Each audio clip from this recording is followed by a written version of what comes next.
வணக்கம். நான் டாக்டர் ஜெயேந்திரன் சுப்பிரமணியம், திண்டுக்கல் வடமலையான் மருத்துவமனையில் காது மூக்கு தொண்டை அறுவை சிகிச்சை நிபுணராக பணிபுரிகிறேன். இந்த பதிவில் நம்ம பார்க்க போறது குழந்தைகள், சிறியவர்கள், பெரியவர்கள் எல்லாருக்கும் ரொம்ப பொதுவான ஒரு பிரச்சனை.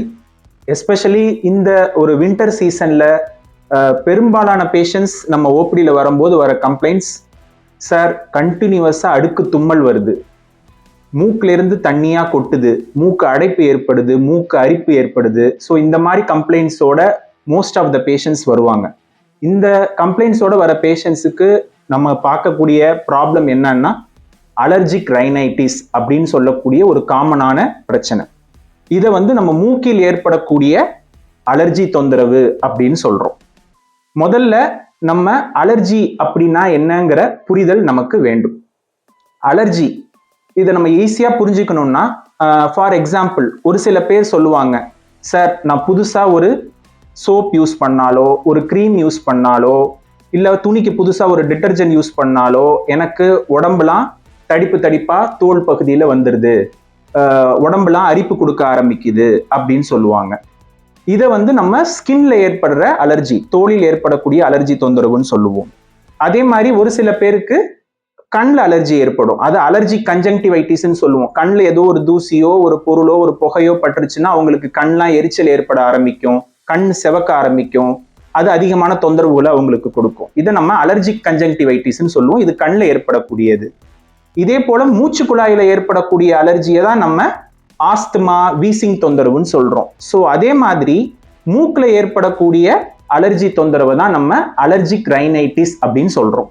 ஸோ இந்த பதிவுல நம்ம இந்த அலர்ஜிக் ரைனைட்டிஸ் எதனால ஏற்படுது, அதுக்கு உண்டான காரணிகள் என்னென்ன, அதுக்கு உண்டான டெஸ்ட்டுகள் என்னென்ன, அதுக்கு உண்டான ட்ரீட்மெண்ட் ஆப்ஷன்ஸ் என்னென்ன இருக்கு, அதை நம்ம எப்படி மேனேஜ் பண்ணலாம் அப்படிங்கிறத விளக்கமா பார்க்கலாம்.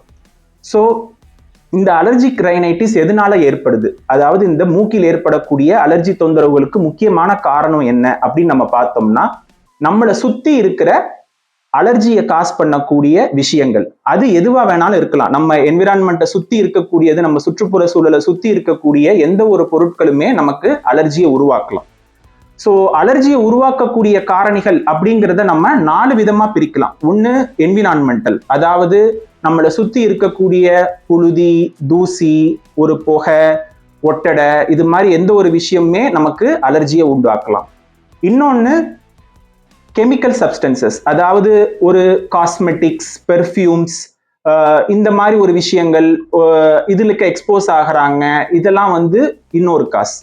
அடுத்து பார்த்தீங்கன்னா சில பேருக்கு ஃபுட்டு மூலியமாகவும் அலர்ஜி ஏற்படலாம். ஸோ பர்டிகுலராக சில பேர் குறிப்பிட்ட ஃபுட்டு சாப்பிட்ட பிறகு அவங்களுக்கு அலர்ஜி ஏற்படுதுன்னு சொல்லுவாங்க. இன்னொன்று பெட் அனிமல்ஸ், மோஸ்டா இப்போ நாய், பூனை, பறவைகள், இதை வளர்க்குறவங்களுக்கு, இது கூட ரொம்ப கான்டாக்டா இருக்கிறவங்களுக்கு அலர்ஜி ஏற்படலாம். ஸோ இது எல்லாமே நமக்கு மோஸ்டா அலர்ஜியை உண்டாக்கக்கூடிய காரணிகள். ஸோ இந்த அலர்ஜி எப்படி நமக்கு மூக்குல அலர்ஜிக் ரைனைட்டிஸ் எப்படி ஏற்படுது அப்படிங்கிற புரிதல் நமக்கு வேணும். ஸோ எப்பவுமே ஒரு நமக்கு ஒவ்வாத ஒரு விஷயம் நம்ம உடம்புக்கு போகுதுன்னா அது அலர்ஜி உண்டாக்குது. தமிழ்ல இதை அலர்ஜியை ஒவ்வாமை அப்படின்னு சொல்லுவோம். நம்ம உடம்புக்கு ஒரு விஷயம் சேரல, ஒத்துக்கல அப்படின்னா நம்ம உடம்பு அதற்கு எதிர்வினையாற்றும். அந்த எதிர்வினையாக்குற தன்மையை தான் நம்ம அலர்ஜி அப்படின்னு சொல்றோம். ஃபார் எக்ஸாம்பிள், இப்ப நமக்கு ஒத்துக்காத ஒரு தூசி, ஏதோ ஒரு விஷயம் நம்ம சுவாசிக்கிறோம், அது நம்ம மூக்குக்குள்ளார போகுது அப்படின்னா நம்ம மூக்கு உடனே அதை என்ன செய்ய நினைக்கும், அதை எப்படியாவது வெளியே தள்ளணும் அப்படின்னு நினைக்கும். அப்ப குறிப்பிட்ட சில ஆன்டிபாடிஸ் ஆக்டிவேட் ஆகும். அதை தான் நம்ம IgE ஆன்டிபாடி அப்படின்னு சொல்றோம். அந்த IgE ஆன்டிபாடி உடம்புல அதிக அளவு சுரக்க ஆரம்பிக்கும். அது குறிப்பிட்ட சில செல்களை தூண்ட ஆரம்பிக்கும். அதை நம்ம மாஸ்ட் செல் அப்படின்னு சொல்லுவோம். அந்த செல்களை தூண்டும் போது என்ன ஆகும், அதுல இருந்து நிறைய கெமிக்கல்ஸ் ரிலீஸ் ஆகும். அதை தான் நம்ம ஹிஸ்டமைன் அப்படின்னு சொல்றோம். இந்த ஹிஸ்டமைன் அதிகமா ரிலீஸ் ஆகிறதுனால என்ன ஆகுது, அதனால மூக்குல அதிகப்படியான நீர் வருது, அதிகப்படியான மூக்கு அடைப்பு ஏற்படுறது, இந்த மாதிரி தொந்தரவுகள் மூக்குல ஏற்படுது. ஸோ இப்போ ஒரு தூசியோ ஒரு அந்நிய பொருளோ நம்ம மூக்குக்குள்ளார நுழைஞ்சிருச்சு அப்படின்னா மூக்கு அதை வெளியேற்றுறதுக்கு என்ன மாதிரி விஷயங்கள் செய்யலாம் அப்படிங்கிறத பார்க்கும். முதல் விஷயம் என்ன பண்ணும், ஃபோர்ஸா ஒரு காத்த மூலியமா அதை வெளியே தள்ள பார்க்கும். ஸோ இதுதான் நமக்கு தும்மலா வெளிப்படுது. ஸோ இப்போ இந்த தூசி ரொம்ப ஒரு சின்னதா இருக்கு, ஒரு தும்மல்லே வெளியாயிடுச்சுன்னா பிரச்சனை இல்லை. ஆனா அந்த தூசியோ அந்த அந்நிய பொருளோ மூக்கை விட்டு போக முடியலன்னா கண்டினியூஸா மூக்கு ட்ரை பண்ணி அந்த தூசியை வெளியேற்றுறதுக்கு ட்ரை பண்ணும். அப்ப என்ன ஆகும், உங்களுக்கு கண்டினியூஸா தும்மல் ஏற்படுறதுக்கு வாய்ப்பு இருக்கு. இன்னொன்னு வேற விதத்துல எப்படி இந்த அந்நிய பொருளை வெளியேற்ற பார்க்கும், அதிகப்படியான வாட்டர் மூக்குல நீரை ஃப்ளஷ் பண்ணி அந்த தூசியை வெளியேற்ற பார்க்கும். ஸோ இது எப்படி ஆகும், அவங்களுக்கு பேஷண்ட் என்ன கம்ப்ளைண்ட்ஸ் வருவாங்க, சார் கண்டினியூஸா எனக்கு மூக்குல இருந்து பைப்பை திறந்து விட்ட மாதிரி தண்ணியா வருதுங்க சார் அப்படின்னு சொல்லுவாங்க. ஸோ இதுவும் இந்த அலர்ஜியை நமக்கு உடம்புக்கு அலர்ஜி ஏற்படுத்தக்கூடிய அந்த பொருளை நம்ம உடம்புல இருந்து அந்த மூக்குல இருந்து அது வெளியேற்றுறதுக்கு மூக்கினுடைய ஒரு செயல்பாடு தான் இந்த சிம்டம்ஸும் வரத்துக்கு காரணம். நம்ம ஆல்ரெடி நான் சொன்னேன் இல்லையா, மூக்குல வந்து இந்த அந்நிய பொருள் போயிடுச்சுன்னா இந்த மாஸ்ட் செல்ஸ் ஹிஸ்டமைன் அப்படின்னு சொல்லக்கூடிய கெமிக்கல்ஸை செக்ரீட் பண்ணுது இல்லையா. ஸோ அதனால என்ன ஆகும், மூக்குல இருக்கக்கூடிய சதை பகுதிகள்லாம் வீங்க ஆரம்பிக்கும். ஸோ பேஷண்ட்டுக்கு என்ன சொல்லுவாங்க, மூக்கு பயங்கரமா அடைச்சிக்குதுங்க சார், காலையில எந்திரிச்சாலே கண்டினியூஸா அடுக்கு தும்மல் வருது, 100 தும்மலுக்கு மேல போட வேண்டியதா இருக்கு, மூக்கு அடைச்சிக்குது, மூக்கு அரிப்பு ஏற்படுது, ஏதோ ஒன்று உறுத்துற மாதிரியே இருக்கு. ஸோ இந்த மாதிரி கம்ப்ளைண்ட்ஸோட வருவாங்க. ஸோ இது எல்லாமே தான் நமக்கு இந்த அலர்ஜிக் ரைனைட்டிஸோட அறிகுறிகள். ஆனா மோஸ்ட் ஆஃப் த பேஷண்ட் இதை வந்து தவறா புரிஞ்சுக்கிட்டு எனக்கு சைனஸ் பிரச்சனை இருக்கு சார் அப்படின்னு வருவாங்க. சார் எனக்கு சைனஸ் பிரச்சனை சார், நான் நிறைய டாக்டரை பார்த்தேன், எனக்கு சைனஸ் பிரச்சனை இருக்கு. ஸோ ஒரு புரிதல் வேணும், சைனஸ் பிரச்சனைங்கிறது டிஃப்ரெண்ட், அலர்ஜிக் ரைனைட்டிஸ் அப்படிங்கிறது டிஃப்ரெண்டான விஷயம். ஸோ இப்போ நான் இது வரைக்கும் சொன்ன விஷயங்கள் எல்லாமே அலர்ஜிக் ரைனைட்டிஸ். பட் சைனுசைட்டிஸ், சைனஸ் பிரச்சனை சைனுசைட்டிஸ் அப்படிங்கிறது என்னன்னா, நம்ம எல்லாருக்குமே மூக்கு பக்கத்துல, இங்க நெத்தியோட எலும்பு உள்பகுதியில, கண்ணுக்கு அருகாமையில, இங்க எல்லாத்துலயுமே சிறிய சிறிய காற்று அறைகள் இருக்கு. ஸோ அதை தான் நம்ம வந்து சைனஸ்ன்னு சொல்லுவோம். Maxillary sinus, ethmoid sinus, frontal sinus அப்படின்னு சைனஸ்கள் இருக்கு. ஸோ இந்த சைனஸோட பாத்துவேல அதோடைய வழிகளில் அடைப்பு ஏற்பட்டு சளி அதுக்குள்ளார கோர்த்துக்கிட்டு அதிகப்படியான முகபாரம், தலைவலி, துர்நாற்றத்தோட சளி வெளியாகிறது, இந்த மாதிரி தொந்தரவுகள் இருந்தா தான் அதை நம்ம வந்து சைனசைட்டிஸ்ன்னு சொல்லுவோம். இதுக்கும் அலர்ஜிக் ரைனைட்டிஸுக்கும் வேறுபாடு இருக்கு. ஸோ அதை பத்தின புரிதல் நமக்கு முதல்ல வேணும். சரி சார், இப்போ வந்து நம்ம வந்து மோஸ்ட் ஆஃப் த பேஷண்ட்ஸ் கேட்பாங்க, இதுக்கு வந்து என்ன மாதிரி டெஸ்ட்டுகள் இருக்குங்க சார், எனக்கு வந்து அலர்ஜிக் ரைனைட்டிஸ் இருக்கு, இதுக்கு என்ன மாதிரி டெஸ்ட்டுகள் செய்யணும். ஸோ முதல் விஷயம் என்னன்னா, ஒரு காது மூக்கு தொண்டை மருத்துவரை நீங்க பாக்குறீங்க, உங்களுடைய சிம்டம்ஸை நீங்க சொல்றீங்கன்னா உங்களோட அறிகுறியை வச்சே மோஸ்ட் ஆஃப் த டைம் உங்களுக்கு அலர்ஜிக் ரைனைட்டிஸ் தான் இருக்குங்கிறத நம்ம கண்டுபிடிச்சிடலாம். ஒரு ரொம்ப ஸ்பெசிஃபிக்கான டெஸ்ட் எதுவும் தேவையில்லை. பட் ஒரு சில லேப் டெஸ்ட்டுகள் நம்ம பண்றது மூலியமா உங்களுக்கு வேற இன்ஃபெக்ஷன் எதுவும் இல்லை, இந்த அலர்ஜினால தான் இது வருது அப்படிங்கிறத தெரிஞ்சுக்கலாம். ஸோ அதுக்கு உதவக்கூடிய டெஸ்ட்டுகள் என்னன்னு பார்த்தீங்கன்னா, அப்சல்யூட் ஈசினோஃபில் கவுண்ட், அப்புறம் ஐஜி ஆன்டிபாடி லெவல்ஸ், இதெல்லாம் ரொம்ப நம்ம காமனா ஒரு பண்ணக்கூடிய லெபோரட்டரி டெஸ்ட். இது மூலியமா நமக்கு என்ன தெரியும்னா, உங்களுக்கு அலர்ஜி தான் இருக்கு, இந்த கவுண்ட்ஸ் இன்க்ரீஸ் ஆகி இருக்கிறதுனால உங்களுக்கு அலர்ஜி இருக்கு அப்படிங்கிறது தெரியும். ஸோ வேற எதுவும் இன்ஃபெக்ஷன் இல்லைங்கிறது தெரியும். மற்றபடி ட்ரீட்மெண்ட்ல இது உங்களுக்கு பெருசா எதுவும் மாற்றங்களை கொடுக்க போறது இல்லை. ஒரு சில பேருக்கு என்ன ஆகும்னா, இந்த அலர்ஜி கண்டினியூஸா இருந்துகிட்டே இருந்துச்சுன்னா அது மூக்குல சதை வளர்ச்சியை உண்டாக்கலாம். ஸோ இதைத்தான் நம்ம வந்து நேசல் பாலிப்ஸ்ன்னு சொல்லுவோம். அலர்ஜிக் பாலிப்ஸ், மூக்குல ஏற்படக்கூடிய சதை வளர்ச்சி. ஸோ இந்த மாதிரி பேஷண்ட்ஸுக்கு தான் நம்ம டயக்னோஸ்டிக் நேசல் எண்டோஸ்கோபி தேவைப்படும். மூக்குல ஒரு எண்டோஸ்கோபி மூலியமா, கேமரா மூலியமா நம்ம மூக்கை பரிசோதனை பண்ணுவோம். பண்ணி பார்க்கும்போது மூக்குல எதுவும் சத வளர்ச்சி இருக்கா அப்படிங்கிறத நமக்கு ஐடென்டிஃபை பண்றதுக்கு இது இந்த நேசல் எண்டோஸ்கோபி டெஸ்ட்ங்கிறது நமக்கு உதவுது. அதே மாதிரி ஒரு சில பேஷண்ட்டுக்கு என்ன ஆகும்னா, இந்த அலர்ஜிக் ரைனைட்டிஸை ஒழுங்கா நம்ம ட்ரீட்மெண்ட் பண்ணாத போது என்ன ஆகும்னா, இந்த சைனஸ் பாத்வே இருக்கு இல்லையா, அதெல்லாமே வந்து அடப்பட ஆரம்பிக்கும். இந்த பாலிப்ஸ் அதிகமாச்சுன்னா மூக்குல இருக்கக்கூடிய அந்த சைனஸ்கள் அடைப்பட்டு அவங்களுக்கு இந்த நாள்பட்ட அலர்ஜி சைனுசைட்டிஸா மாறுறதுக்கு வாய்ப்பு இருக்கு. ஸோ இந்த மாதிரி சைனுசைட்டிஸா அது மாறுனுச்சுன்னா அப்ப அவங்களுக்கு சிடி ஸ்கேன் பரிசோதனைகள் தேவைப்படலாம். அவங்களுக்கு எந்த அளவு சைனஸ்ல சளி கோர்த்திருக்கு, அந்த இன்ஃபெக்ஷனோட அளவு என்ன அப்படிங்கிறத நமக்கு பார்க்கறதுக்கு சிடி ஸ்கேன் தேவைப்படலாம். ஸோ இந்த மாதிரி டெஸ்ட்டுகள் தான் நமக்கு இந்த அலர்ஜிக் ரைனைட்டிஸை பொறுத்த வரைக்கும் நமக்கு ஐடென்டிஃபை பண்ண தேவைப்படும். So most of the time இந்த பேஷண்ட்ஸ்க்கு நம்ம கிளினிக்கலா சிம்டம்ஸை வச்சு ஐடென்டிஃபை பண்ணி நம்ம ட்ரீட்மெண்ட்ஸை அட்வைஸ் பண்ணலாம். ஸோ இப்போ நம்ம அடுத்த கேள்வி, ஸோ இதெல்லாம் ஐடென்டிஃபை பண்ணியாச்சு, அலர்ஜிக் ரைனைட்டிஸ் தான் இருக்குங்கிறது நமக்கு தெரியுது, இதுக்கு என்ன தீர்வு, அப்படிங்கிறது தான் மோஸ்ட் ஆஃப் த பேஷண்ட்ஸ் கேட்கறது. ஸோ ஃபர்ஸ்ட் அண்ட் ஃபோர்மோஸ்ட் நம்ம உடம்புக்கு ஒரு விஷயம் ஒத்துக்கல, அது ஒவ்வாமையை ஏற்படுத்துது அப்படின்னா அதுல இருந்து நம்ம விலகி இருக்கிறது தான் முதல் ட்ரீட்மெண்ட். ஸோ அதுதான் அதுக்கு உண்டான முதல் மேனேஜ்மெண்ட்டே. அதை நம்ம என்ன சொல்லுவோம், அவாய்டன்ஸ் ஆஃப் அலர்ஜன்ஸ். அதுதான் ஃபர்ஸ்ட் ப்ரியாரிட்டி. நமக்கு ஒரு விஷயம் ஒத்துக்கலைங்கிற போது அதுல இருந்து நம்ம விலகி இருக்கிறது. ஃபார் எக்ஸாம்பிள், நமக்கு ஒரு தூசி ஒட்டடை இதுல வீட்டுல வேலை செய்யறோம், அப்ப நமக்கு கண்டினியூஸா அடுக்கு தும்மல் வருது அப்படின்னா முடிஞ்ச அளவுக்கு அந்த மாதிரி வேலைகளை நம்ம அவாய்ட் பண்ணிக்க பார்க்கணும். பெட் அனிமல்ஸோட கான்டாக்ட் இருக்கும்போது நமக்கு அதிகப்படியான தொந்தரவுகள் வருது அப்படிங்கிறது போது முடிஞ்ச அளவுக்கு பெட் அனிமல்ஸ் வளர்க்காம இருக்கலாம். அந்த மாதிரி தொந்தரவுகள் இருக்கிறவங்க இல்ல முடிஞ்ச அளவுக்கு கான்டாக்ட்ஸை குறைச்சிக்கலாம். வீட்டுல அந்த பிராணிகளை நம்ம வீட்டுக்குள்ளார அனுமதிக்காம வெளியில வச்சு பாதுகாக்கலாம். முடிஞ்ச அளவுக்கு கான்டாக்ட்ஸ் இல்லாம குறைச்சிக்கலாம். ஸோ இதுதான் முதல் விஷயம். ஸோ நம்ம வீட்டில் இதை எப்படிலாம் ப்ரிவென்ட் பண்ணலாம்னா, நம்ம யூஸ்வலா நம்மளோட ஏசி வென்ட்ஸ் எல்லாம் கிளீனா வச்சுக்கணும். ஸோ முக்கியமான ஒரு ப்ராப்ளம் என்னன்னா, ஏசி மூலியமா நிறைய பேருக்கு இந்த அலர்ஜி தொந்தரவுகள் வரும். அவங்க எல்லாம் என்ன செய்யணும்னா, ஏசி வென்ட்ஸை ஃப்ரீக்வெண்டா கிளீன் பண்ணிக்கணும்.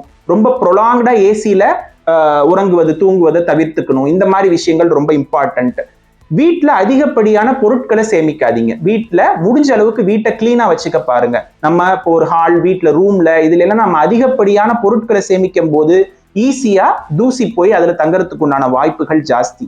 ஸோ வீட்டுல பொருட்களை கம்மியா வச்சுக்க பாருங்க. முடிஞ்ச அளவுக்கு கிளீனிங் பண்ணும் போது ட்ரை மாப்பிங் பண்ணாம வெட் மாப்பிங் பண்ண பாருங்க. அதாவது ஈர துணியால துடைக்கிறது, ஈரப்படுத்தின மாப்பிங் பண்றது, இந்த மாதிரி விஷயங்களை பண்ற போது உங்களுக்கு நீங்க அந்த அலர்ஜி உண்டாக்கக்கூடிய தூசிகளை சுவாசிக்கிற தன்மை குறையும். அதே மாதிரி பெட் அனிமல்ஸை முடிஞ்ச அளவுக்கு நீங்க ஒரு வெட்டினரி டாக்டர்கிட்ட காமிச்சிட்டு அவங்களுக்கு தேவையான மருந்துகளை கொடுத்து வளர்க்கிறது. அதே மாதிரி இந்த டாக், கேட்டுக்கெல்லாம் அந்த ஃபர் கரெக்டா கிளீன் பண்ணி வச்சுக்கணும். மோஸ்ட் ஆஃப் த டைம் அந்த பெட் அனிமல்ஸ்ல இருக்கிற டஸ்ட் மைட்ஸ், அந்த ஃபர், ஹேர் ஃபாலிகல்ஸ் இதெல்லாம் தான் அலர்ஜியை உண்டு பண்ற விஷயங்களா இருக்கும். ஸோ அதெல்லாம் கரெக்டா மெயின்டைன் பண்ணிக்கிட்டாலே இந்த பிராணிகளை வளர்க்குறவங்களுக்கு அலர்ஜியை முடிஞ்ச அளவுக்கு நம்ம கண்ட்ரோல் பண்ணலாம்.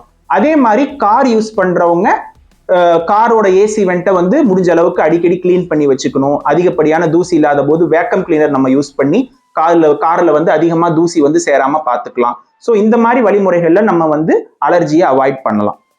சரி சார், இப்போ நம்ம நிறைய பேஷண்ட்ஸ் கேட்கறது என்னன்னா, அலர்ஜியை அவாய்ட் பண்றதுங்கிறது ஒரு விஷயம்னாலும் என்னோட வேலையே அது மாதிரி தான் இருக்கு. இப்போ நான் ஒரு கார்பெண்டரா இருக்கேன், நான் தூசியில தான் எக்ஸ்போஸ் ஆகிக்கிட்டே இருக்க வேண்டியதா இருக்கு. அப்ப நான் முடிஞ்ச அளவுக்கு நான் மாஸ்க் எல்லாம் போட்டுக்கிட்டாலும் எனக்கு அலர்ஜியை கண்ட்ரோல் பண்ணலைன்னா என்னோட ஒர்க்குக்கு நான் போக முடியாது. அப்ப இந்த அலர்ஜியை மட்டுப்படுத்தி வைக்க கண்ட்ரோல் பண்றதுக்கு எதுவும் வழிகள் இருக்கா அப்படின்னு நம்ம பார்த்தோம்னா அதுக்கு நல்ல மருந்துகள் நம்ம கிட்ட அவைலபிள் இருக்கு. ஸோ நான் ஆல்ரெடி நம்ம டிஸ்கஸ் பண்ணும்போது நம்ம சொன்னோம், இந்த chemical reactions, mast cells, histamine போன்ற கெமிக்கல் ரிலீஸ் பண்றதுனால தான் இந்த அலர்ஜி சிம்டம்ஸ் வருதுன்னு. இதுக்கு எதிர்வினையாக்கக்கூடிய மருந்துகளை நம்ம யூஸ் பண்ணும்போது நமக்கு நல்ல ஒரு கண்ட்ரோல் இந்த அலர்ஜிக் ரைனைட்டிஸ்ல கிடைக்கும். ஸோ ரொம்ப காமனான மெடிசின்ஸ் இந்த ஆன்டிஹிஸ்டமைன்ஸ்ன்னு சொல்லுவோம். எக்ஸாம்பிள் சிட்ரசின், லீவோசிட்ரசின், இந்த போன்ற மருந்துகள் நம்ம யூஸ் பண்ணும்போது நல்லாவே நம்ம அலர்ஜியை கண்ட்ரோல் பண்ண முடியும். அதே மாதிரியே இன்னொரு முக்கியமான மருந்து மூக்கில் அடிக்கக்கூடிய ஸ்ப்ரே. ஸோ நிறைய பேருக்கு ஒரு தவறான புரிதல் இருக்கு. இந்த மூக்கில் அடிக்கக்கூடிய ஸ்ப்ரே நம்ம தொடர்ச்சியா யூஸ் பண்ணோம்னா நமக்கு சைடு எஃபெக்ட்ஸ் வரும், காம்ப்ளிகேஷன்ஸ் வரும்னு. நம்ம அதுல இருக்கக்கூடிய மருந்துகளோட அளவு ரொம்ப லோ டோஸான ஸ்டீராய்டு தான் நம்ம அதுல யூஸ் பண்றோம். அது மூக்குல மட்டும்தான் செயல்பட போது, அது நம்ம ரத்தத்துல கலக்கிறதுக்கு உண்டான வாய்ப்புகள் இல்லை. ஸோ நம்ம மாத்திரையா எடுக்காத போது இந்த லோ டோஸ் ஸ்டீராய்டு ஸ்ப்ரேகளை நம்ம யூஸ் பண்றதுனால பெரிய பாதிப்புகள் ஒன்றும் வரப்போறது கிடையாது. ஸோ இந்த ரொம்ப சிவியரான அலர்ஜிக் சிம்டம்ஸோட இருக்கிற பேஷண்ட்ஸ் ஒரு தொடர்ச்சியா 2 மாசம் 3 மாசம் இந்த ஸ்ப்ரே யூஸ் பண்றதுனால அவங்களுக்கு பெருசா எதுவும் சைடு எஃபெக்ட்ஸ் வரப்போறது கிடையாது. அவங்களுக்கு நல்ல கண்ட்ரோலும் கிடைக்கும். ஸோ ஒரு விஷயம் என்னன்னா, நம்ம ஊர்ல பெரும்பாலும் வெயில் காலம் தான் ஜாஸ்தியா இருக்கு. ஸோ குளிர்காலம், மழைக்காலங்கள்ல தான் இந்த அலர்ஜிக் ரைனைட்டிஸ் ஜாஸ்தியா டெவலப் ஆகும். ஸோ வருஷத்துல இந்த குறிப்பிட்ட 2-3 மாசங்கள் நம்ம இந்த ஸ்ப்ரே மருந்துகளை வச்சு நம்ம ஒரு கண்ட்ரோல் பண்ணிக்கிட்டு, மிச்ச வெயில் காலத்துல முடிஞ்ச அளவுக்கு நம்ம மருந்துகள் இல்லாம நம்ம மெயின்டைன் பண்ணிக்கிட்டோம்னா முடிஞ்ச அளவுக்கு இந்த அலர்ஜி தொந்தரவை கட்டுக்குள்ளார வச்சுக்கலாம். ஸோ வேற எதுவும் சர்ஜரி அந்த மாதிரி ஆப்ஷன்ஸ் இந்த அலர்ஜிக் ரைனைட்டிஸ்க்கு இருக்குன்னா, ஸோ பெரும்பாலும் இப்போ மூக்கில் நான் ஏற்கனவே சொன்ன மாதிரி ஒரு பாலிப்ஸ் தொந்தரவு ஏற்படுது, சதை வளர்ச்சி ஏற்படுது, இல்லை சைனசைட்டிஸ் சிவியரா இந்த அலர்ஜினால ஏற்படுதுங்கிற போது நம்ம எண்டோஸ்கோபிக் அறுவை சிகிச்சை செய்யறது அதுக்கு பயன் கொடுக்கும். பட் என்னதான் நம்ம அறுவை சிகிச்சை செய்தாலும் நமக்கு முக்கியமான விஷயம் அவாய்டன்ஸ் ஆஃப் அலர்ஜன்ஸ் தான். அந்த அலர்ஜியை உண்டாக்கக்கூடிய பொருட்களை நம்ம தவிர்த்துக்கிறது தான் நம்மளோட ஒவ்வாமையை வந்து நமக்கு ஏற்படாம பாதுகாக்கும். வேற ரீசன்ட் அட்வான்சஸ் என்ன அப்படின்னு நம்ம பார்த்தோம்னா, ரீசன்ட் அட்வான்ஸ் இன் அலர்ஜிக் ரைனைட்டிஸ் ட்ரீட்மெண்ட் அப்படின்னு பார்த்தீங்கன்னா இம்யூனோதெரப்பி. இதை வந்து நம்ம அலர்ஜி டீசென்சிட்டைசேஷன் அப்படின்னு சொல்லுவோம். அதாவது நமக்கு எந்த பொருள்னால அலர்ஜி வருது அப்படிங்கிறத கண்டுபிடிச்சி அதை கொஞ்சம் கொஞ்சமா நம்ம உடம்புல செலுத்துறது. அது மூலியமா நம்ம உடம்ப ஏத்துக்காத ஒரு விஷயத்தை ஏத்துக்க வைக்கிறது தான் இம்யூனோதெரப்பி அப்படின்னு சொல்லுவோம். அது இப்போ ஒரு டெவலப்பிங் ஸ்டேஜ்ல தான் இருக்கு. ஸோ இந்த இம்யூனோதெரப்பி எப்படி நம்ம இந்த அலர்ஜன்ஸ் ஐடென்டிஃபை பண்ணுவோம்னா, ஸ்கின் பிரிக் டெஸ்ட் அப்படின்னு சொல்லுவோம். அதாவது ரொம்ப காமனா இருக்கக்கூடிய அலர்ஜன்ஸ், இப்போ இந்தியாவில் என்னென்ன அலர்ஜன்ஸ் ரொம்ப காமனா இருக்கு, முக்கியமா நம்ம இந்த டஸ்ட் மைட், தூசி, காக்ரோச்சஸ், வீட்டில் பார்த்தீங்கன்னா கருப்பான் பூச்சி, அதுக்கு அலர்ஜி ஏற்படலாம், பூக்களுடைய மகரந்த தூள்கள், இது மாதிரி குறிப்பிட்ட சில அலர்ஜன்ஸ், சில ஃபுட் பார்ட்டிகல்ஸ், ஃபுட்டோட இப்போ மில்க் ப்ராடக்ட்ஸு, பீனட்ஸ், இந்த மாதிரி சில பர்டிகுலரான ஃபுட் பார்ட்டிகல்ஸ்க்கு அலர்ஜி வரும். ஸோ இது எல்லாமே ஒரு கிட் மாதிரி அவைலபிளா இருக்கும். இந்த அலர்ஜன்ஸை நம்ம ஃபோராம்ல, கை பகுதியில் இருக்கிற தோல்ல சின்ன சின்ன ஊசிகள் மூலியமா நம்ம இந்த அலர்ஜன்ஸை செலுத்துவோம். அப்ப அந்த அலர்ஜன்ஸை செலுத்தின பிறகு ஏதாவது தடிப்பு மாதிரியோ வீக்கம் மாதிரியோ வருதாங்கிறத பார்ப்போம். அப்ப நமக்கு இந்த பர்டிகுலர் விஷயத்துக்கு தான் அலர்ஜி இருக்கு அப்படிங்கிறத நம்ம ஐடென்டிஃபை பண்ணலாம். ஸோ இது மூலியமா இந்த அலர்ஜன் ஐடென்டிஃபை பண்ண பிறகு நம்ம என்ன பண்ணுவோம், அந்த அலர்ஜி உண்டாக்கக்கூடிய காரணிகளை நம்ம உடம்புல கொஞ்சம் கொஞ்சமா செலுத்துவோம். எய்தர் ஊசி மூலியமா அல்லது நாக்கு கடியில வைக்கக்கூடிய டேப்லெட்டாகவோ அல்லது டிராப்ஸாவோ நம்ம கொடுப்போம். இதைத்தான் நம்ம வந்து சப்குட்டேனியஸ் இம்யூனோதெரப்பி அல்லது சப்லிங்குவல் இம்யூனோதெரப்பி அப்படின்னு இப்ப ரீசன்ட் அட்வான்ஸ்மெண்டா இருக்கு. ஸோ இந்த மாதிரி விஷயங்களை நம்ம கொடுக்கும்போது, இந்த இம்யூனோதெரப்பி ட்ரீட்மெண்ட்டை கொடுக்கும்போது மோஸ்ட் ஆஃப் த பேஷண்ட்ஸ் வந்து ஒரு 2-3 இயர்ஸ்க்கு மேலேயே எந்தவித மருந்துகளோட தேவையும் இல்லாமே அலர்ஜி நல்லாவே கண்ட்ரோலுக்கு வருது. இன்னும் சில பேருக்கு லைஃப் லாங்காவே கூட அவங்களுக்கு நல்ல இம்ப்ரூவ்மெண்ட்டோட இருக்கிறாங்க, இந்த அலர்ஜிக் சிம்டம்ஸ்ல இருந்து விடுபட்டும் இருக்கிறாங்க. ஸோ இன்னொரு முக்கியமான விஷயம் ஒரு ரீசெண்ட் ஸ்டடீஸ்ல சொல்றது என்னன்னா, முடிஞ்ச அளவுக்கு நம்ம குழந்தைகளை சின்ன வயசுலயே இந்த மாதிரி தூசி, ஒரு வயல்வெளியில அனுப்புறது, ஒரு தோட்டத்துல இருக்கிறது, இது மாதிரி ஒரு 3 வயசுக்குள்ளாரையே அவங்க இதுக்கெல்லாம் எக்ஸ்போஸ் ஆயிட்டாங்கன்னா மோஸ்ட் ஆஃப் த டைம் அவங்க அலர்ஜிக்கு டெவலப் ஆகிறது கிடையாது. நம்ம ரொம்ப ஒரு குழந்தைகளை சின்ன வயசுலயே ரொம்ப இந்த டஸ்ட்டுக்கெல்லாம் எக்ஸ்போஸ் ஆகாம, அவங்கள விளையாட விடாம, டஸ்ட்டுக்கு எக்ஸ்போஸ் ஆக விடாம நம்ம விடும்போது தான் அவங்களுக்கு இந்த அலர்ஜி தொந்தரவு அதிகமாகுது அப்படின்னு ரீசன்ட் ஸ்டடிஸ் சொல்றாங்க. ஸோ முடிஞ்ச அளவுக்கு குழந்தைகளை நம்ம சின்ன வயசுல இருந்தே இந்த மாதிரி விஷயங்களுக்கு எக்ஸ்போஸ் ஆகும் போது அவங்களுக்கு பெரும்பாலும் இந்த அலர்ஜி தொந்தரவு வரது கிடையாது. ஸோ இந்த பதிவுல நான் உங்களுக்கு அலர்ஜிக் ரைனைட்டிஸோட அறிகுறிகள் என்னென்ன, அதை எப்படி நம்ம வந்து கண்டுபிடிக்கலாம், அதுல இருந்து எப்படி நம்ம வந்து நம்மளை தற்காத்துக்கலாம், அதுக்கு உண்டான ட்ரீட்மெண்ட் ஆப்ஷன்ஸ் என்னென்னங்கிறத டிஸ்கஸ் பண்ண. இது உங்களுக்கு பயனுள்ளதா இருக்கும்னு நினைக்கிறேன். நன்றி, வணக்கம்.